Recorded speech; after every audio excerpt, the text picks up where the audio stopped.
Hey everyone, welcome to this explainer. I am so thrilled you're here because today we are looking at the absolute MVP of the marketing mix. You know, we always hear about the 4 Ps, right? Product, place, promotion, and price. But here is a super fascinating reality check. Out of those 4, price is the only element that actually generates revenue. It's the income generator. Everything else, developing the product, renting a retail space, running those expensive ad campaigns, all of that just costs money. So getting your pricing right isn't just one small piece of the strategy. It is literally the lifeblood of any business. And today, we are going to unpack exactly how that works. All right, so here is our roadmap for today.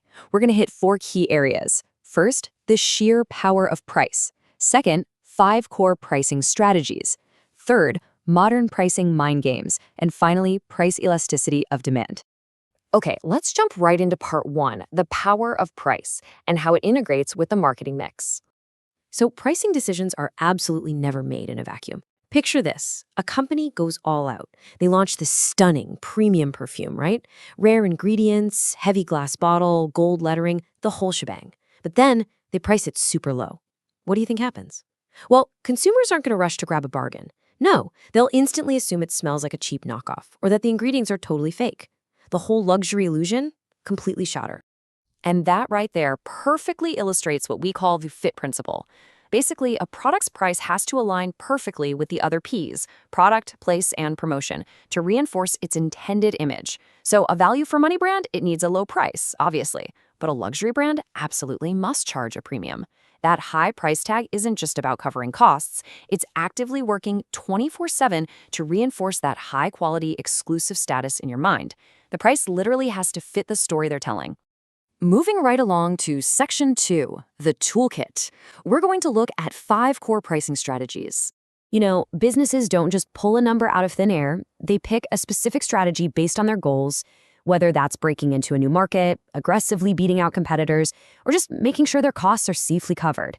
The absolute most foundational tool is cost plus pricing.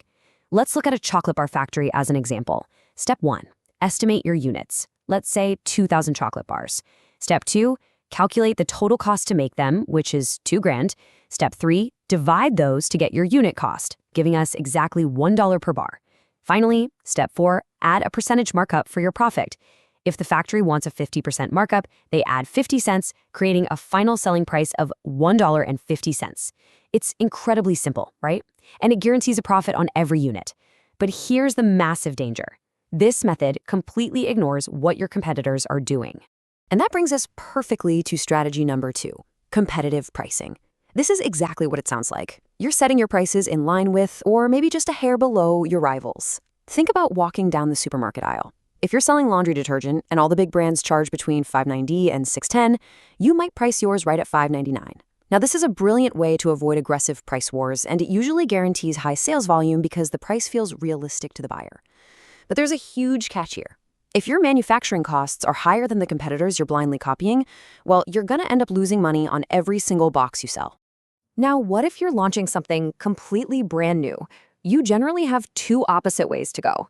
First is penetration pricing. This means starting your price artificially low to quickly grab market share and steal customers away from established rivals. It makes a huge splash, even though profits are tiny at first, with the hope of raising prices later on. On the flip side, we have price skimming, which is the exact opposite. You start really high. We see this all the time with highly innovative novelty tech like a brand new gaming console. Early adopters will happily pay a massive premium just to be the first to own it. That lets the business rapidly recoup their massive research and development costs before competitors inevitably show up and force the price down. The 5th and final core strategy is promotional pricing. These are the tactics we all absolutely love as consumers. Buy one, get one free, discount coupons, 1-hour flash sales. Now, this isn't a long-term brand identity. It's a short-term tactical tool. Businesses bust this out to instantly boost cash flow, get foot traffic into a store, or just clear out old inventory, like drastically marking down winter coats the second spring arrives. The obvious downside here is that it heavily eats into your profit margins during the sale. But sometimes, just getting that old stock off the shelves is the top priority. All right, Section 3, modern pricing mind games. And let me tell you, this is where things get really fascinating. Now we are shifting gears entirely from straight math to psychology. Think about just 1 single cent, 1 penny, but this represents the famous 99-cent effect.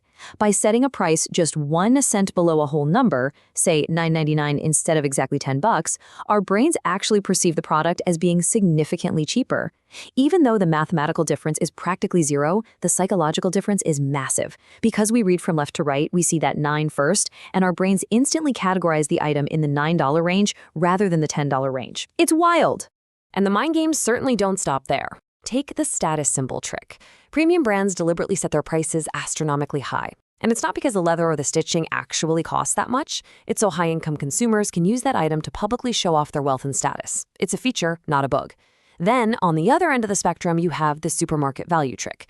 Ever notice that everyday essentials like bread or milk are incredibly cheap? Well, supermarkets deliberately take a hit on those items. Why? Because it tricks your brain into assuming that the entire giant store offers fantastic value, which basically gives you permission to fill up your cart with higher margin items. Next up is a modern digital headache we all know and love: dynamic pricing. This is the practice of changing prices rapidly, often in real time online, depending on the exact level of customer demand and available supply. If you've ever tried to book airline tickets during a school holiday or fought for tickets to a massively popular concert online, you know exactly what I'm talking about. When the algorithm sees demand spike, boom, it instantly hikes the price. When demand falls during a quiet period, the price drops right back down. But here's where we run into a major ethical concern. Because dynamic pricing happens online, it gets incredibly personal. The internet is constantly watching, right? Businesses can use browser tracking cookies to snoop on your personal search history or even guess your income level based on your zip code or the type of device you're using. There are actually documented cases where algorithms have adjusted prices on the fly, quietly charging wealthier users, or even just users who keep refreshing the same flight page over and over, a higher price for the exact same product. It is highly effective for them, for sure, but it definitely pushes the boundaries of consumer trust. Which brings us to Section 4, the ultimate rule. We're talking about price elasticity of demand. This is basically the boss-level economic rule that governs everything we've talked about in this explainer. Elasticity measures how sensitive consumers are to a price change. So, if your product is elastic, it means consumers are highly sensitive. They have plenty of other options out there. So the absolute golden rule here: do not raise your price. If you do, customers are going to immediately run to your competitors, and your total revenue will completely tank. But if your product is inelastic, it means consumers are not sensitive to price changes. Maybe your product is totally unique, or it's an absolute necessity, and customers just have no alternatives. In that scenario, you absolutely can raise your price. People might take to social media to complain about it, sure, but ultimately they're trapped. They'll keep buying, and your revenue will go up. And that leaves us with a pretty provocative thought to wrap things up. We've seen how businesses use dynamic pricing and browser cookies to track your behavior, right? And we know they study whether your demand for a product is inelastic. So, if modern algorithms know exactly how inelastic and trapped your personal buying habits are, how much extra are you unknowingly paying every single time you click checkout? It is a fascinating and honestly slightly terrifying intersection of economics and technology. Just something to keep in mind the next time a price feels just a little too perfectly calibrated. Thanks so much for joining me for this explainer, and keep your eyes open out there.